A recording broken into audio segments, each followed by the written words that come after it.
శ్రీకాళహస్తిలో ప్రధానమంత్రి నరేంద్ర మోదీ మన్ కీ బాత్ కార్యక్రమాన్ని బీజేపీ నాయకులు వీక్షించారు. ప్రధానమంత్రి నరేంద్ర మోదీ తన నెలవారీ మన్ కీ బాత్ యొక్క 125వ ఎడిషన్ను శ్రీకాళహస్తిలోని తిరుపతి జిల్లా మాజీ అధ్యక్షులు చంద్రప్ప, రాష్ట్ర కార్యవర్గ సభ్యురాలు కండ్రిగ ఉమ్మతో కలిసి బీజేపీ నాయకులు, కార్యకర్తలు వీక్షించారు. ఈ సందర్భంగా బీజేపీ తిరుపతి జిల్లా మాజీ అధ్యక్షులు చంద్రప్ప మరియు రాష్ట్ర కార్యవర్గ సభ్యురాలు కండ్రిగ ఉమ్మ మాట్లాడుతూ, ప్రధానమంత్రి నరేంద్ర మోదీ తన నెలవారీ మన్ కీ బాత్ యొక్క 125వ ఎడిషన్లో స్థానిక ఆత్మనిర్భర్ భారత్, అభివృద్ధి చెందిన భారతదేశం కోసం స్వరం అనే మంత్రంతో రాబోయే పండుగలను స్వదేశీ గర్వంతో జరుపుకోవాలని పౌరులను కోరారని తెలిపారు. దేశాన్ని ఉద్దేశించి ప్రధానమంత్రి నరేంద్ర మోదీ మాట్లాడుతూ, ఇది స్వదేశీ అని గర్వంగా చెప్పండి. పండుగల సమయంలో ప్రతి బహుమతి, దుస్తులు మరియు అలంకరణ భారతదేశంలో తయారు చేయబడాలని తెలిపారు. పరిశుభ్రత మరియు స్వలంబన మన వేడుకలో భాగం కావాలని తెలిపారు. వరద ప్రభావిత ప్రాంతాలలో ఉపశమనం గురించి ప్రస్తావిస్తూ, ప్రారంభంలో ఇటీవల వారాలలో అనేక రాష్ట్రాలను తాకిన వినాశకరమైన వరదలు మరియు కొండ చర్యలు విరిగిపడటాన్ని ప్రధానమంత్రి హైలైట్ చేశారని తెలిపారు. ఎన్డీఆర్ఎఫ్, ఎస్డీఆర్ఎఫ్ బృందాలు, సాయుధ దళాలు, వైద్యులు మరియు స్థానిక సమాజాల అవిశ్రాంత కృషిని ఆయన ప్రశంసించారు. మానవత్వం అన్నిటికంటే మించి నిలిచిందని తెలిపారు. ఈ సంక్షోభ సమయంలో సహాయం చేసిన ప్రతి పౌరుడు హృదయపూర్వక కృతజ్ఞతలకు అర్హుడని ఆయన అన్నారు.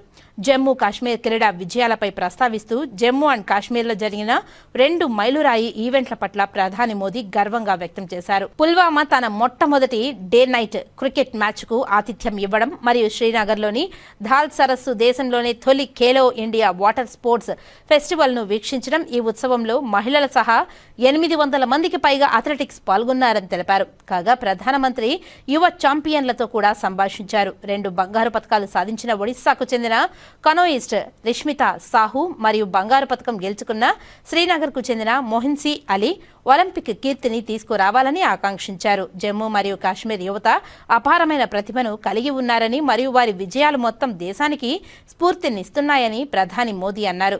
ఒక ప్రధాని ప్రకటనలో ప్రధాని మోదీ ప్రతిభా సేతును ఆవిష్కరించారు.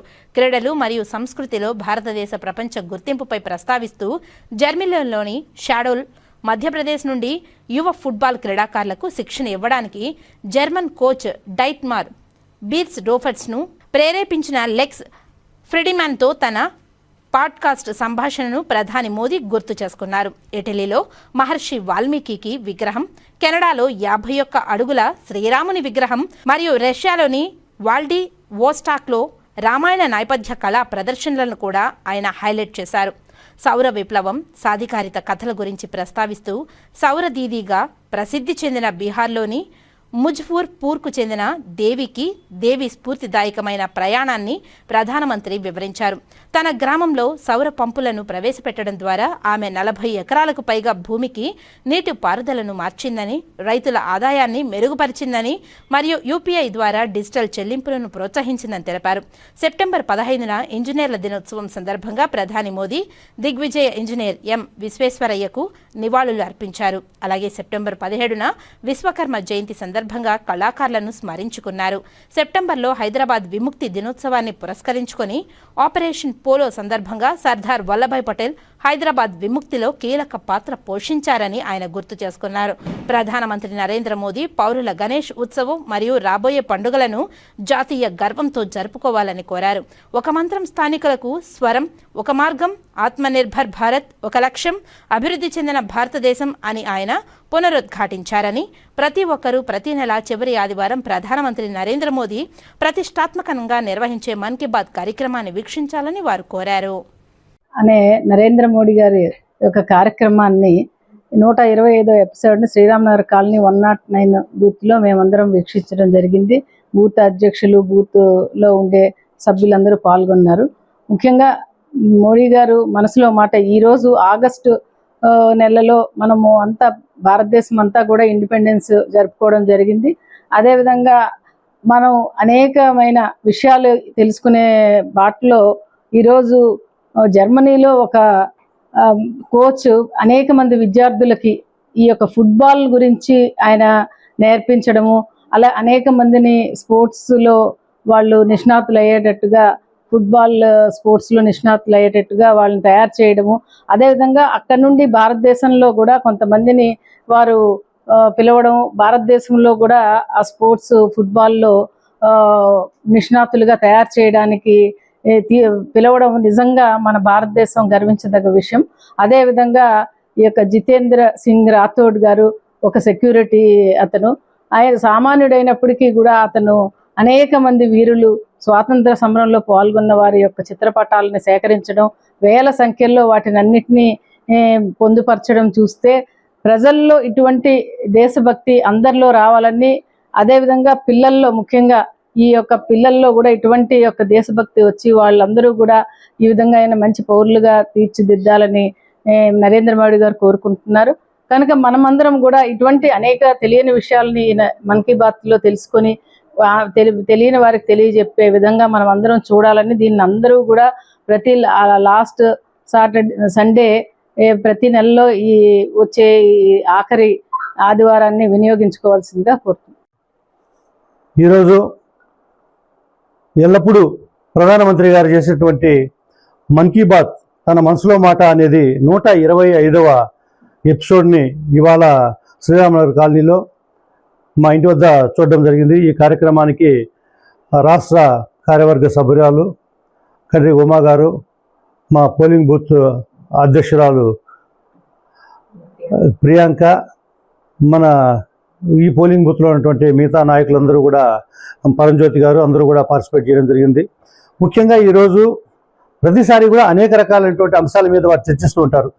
ఈరోజు అన్నిటికంటే ముఖ్యంగా జమ్మూ కాశ్మీర్లో ఖేలో ఇండియా అనే కార్యక్రమం జరిగింది. ఈ జమ్మూ కాశ్మీర్ అనేది గత 60-70 సంవత్సరాల నుంచి కనీసం ఎలాంటి సామూహిక కార్యక్రమాలు జరగక అటువంటి చాలా ఇబ్బందికరమైనటువంటి వాతావరణంలో నుంచి ఈరోజు ఆర్టికల్ 370 రిమూవ్ చేసిన తర్వాత ఫస్ట్ టైము ఖేలో ఇండియా కార్యక్రమం జరగడము, అక్కడ ఉన్నటువంటి విద్యార్థులు, యువకులు అందరూ కూడా ఈ ఖేలో ఇండియా కార్యక్రమాల్లో అనేక రకాలైనటువంటి వాటర్ స్పోర్ట్స్ కావచ్చు, తర్వాత క్రికెట్ కావచ్చు, టెన్నిస్ కావచ్చు, ఫుట్బాల్, ఇలాంటి అన్ని గేమ్స్లో వాళ్ళు పార్టిసిపేట్ చేయడము, వాళ్ళకి ఒక రకమైనటువంటి ఉత్సాహము, మేము కూడా ఇక్కడ ఈ భారతదేశంలో అంతర్భాగమే, మేము కూడా ఈ కార్యక్రమాల్లో పాల్గొంటున్నాము అని వాళ్ళలో ఒక తేజస్సు రావడము. అంతేకాకుండా భారతదేశం మొత్తం అక్కడికి వెళ్ళినప్పుడు అక్కడ ఇన్ఫ్రాస్ట్రక్చర్ డెవలప్మెంటు, అక్కడ ఉన్నటువంటి వారందరూ కూడా ఈ దేశంలో వివిధ ప్రదేశాల నుంచి, వివిధ ప్రాంతాల నుంచి వచ్చినటువంటి క్రీడాకారులను తిలకించడంతో వారు ఆనందపడ్డము. మన రాష్ట్రంలోకి జమ్మూ కాశ్మీర్ కూడా ఇంతమంది క్రీడాకారులు వచ్చారని చెప్పి వాళ్ళు సంబరాలు చేసుకోవడము, సంతోషపడ్డము. ఇది గతంలో ఎప్పుడూ కూడా ఇటువంటిది జరగని యొక్క విషయం, వాళ్ళు కలలో కూడా ఊహించని యొక్క విషయం అనమాట. సో తమ పిల్లలు కూడా ఈరోజు ఆరోగ్యంగా ఖేలో భారత్ అంటే మనము జో ఖేల్తే ఓ ఖిల్తే, हमारा प्रधानमंत्री जी ऐसा बोल रहा है, जो खेलेगा वो खिलेगा అంటే ఎవరైతే ఆటలు ఆడతారో వాళ్ళు వికసిస్తారు, వాళ్ళ యొక్క మనో వికాసం జరుగుతుంది, వాళ్ళు తద్వారా శక్తివంతులే కాకుండా వాళ్ళు మనో వికాసం కూడా జరిగి దేశానికి పనికొచ్చేటువంటి ఒక విద్యార్థులు, ఒక యువకులుగా తయారయ్యి ఈ దేశాన్ని ముందుకు నడిపించగలరు అనే ఒక మంచి సందేశాన్ని ఇవ్వడం జరిగింది.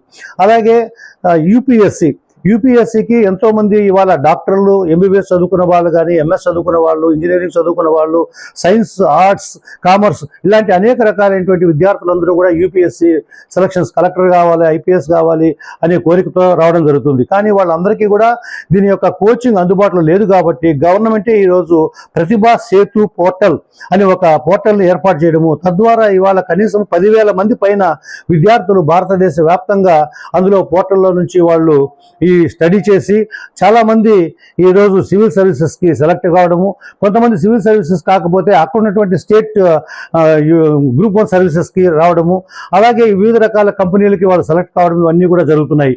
సో ఇది ఈ ప్రధానమంత్రి గారు చేస్తున్నటువంటి ఒక అద్భుతమైనటువంటి కార్యక్రమం. అలాగే ఇంకొక వ్యక్తిని గురించి మనం చూస్తే జితేంద్ర సింగ్ రాథోడ్ అనే ఒక ఆయన గుజరాత్లో ఉంటాడు.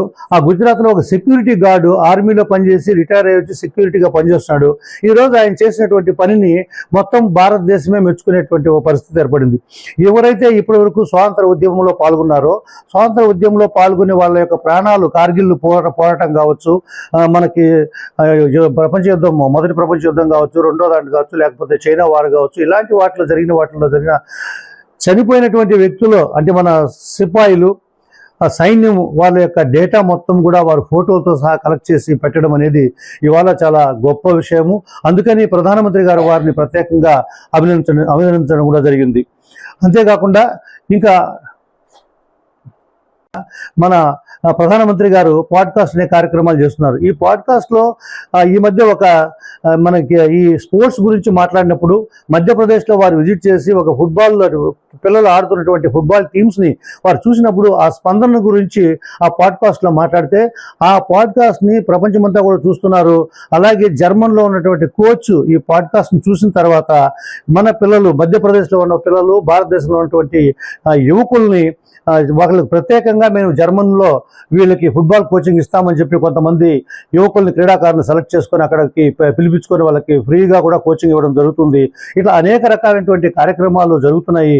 వీటన్నిటినీ కూడా మన ప్రధానమంత్రి గారు తన మనసులో మాటగా ప్రజలకి చూపిస్తున్నారు. మేమందరం కూడా కోరుకునేది కార్యకర్తలుగా ప్రజలందరూ కూడా ఈ కార్యక్రమాలు చూసినట్లయితే ఒకటి యువకుల్లో ఉత్తేజము, ఉత్సాహం వస్తుంది. అంతేకాకుండా మనం కూడా ఇలాంటి మంచి కార్యక్రమాల్లో మనం పాల్గొని ఉంటే ఆ కార్యక్రమం బాగుంటుంది అని చెప్పి, తద్వారా దేశం వికసిస్తుందని, మిగతా వాళ్ళు కూడా ఒక ప్రేరణగా ఉంటుందని చెప్పి మేము తెలియజేసుకుంటూ అందరూ కూడా ఈ మన్ కీ బాత్ కార్యక్రమము చివరి ఆదివారము ప్రతి నెల జరిగేటువంటి మన్ కీ బాత్ కార్యక్రమాన్ని 11 గంటల నుంచి 11:30 గంటల వరకు హిందీలోను, 11:30 గంటల నుంచి 12 గంటల వరకు తెలుగు రాష్ట్రాల్లో తెలుగులోను, గుజరాత్, మలయాళం అట్లా లోకల్ లాంగ్వేజ్లో కూడా వస్తుంది.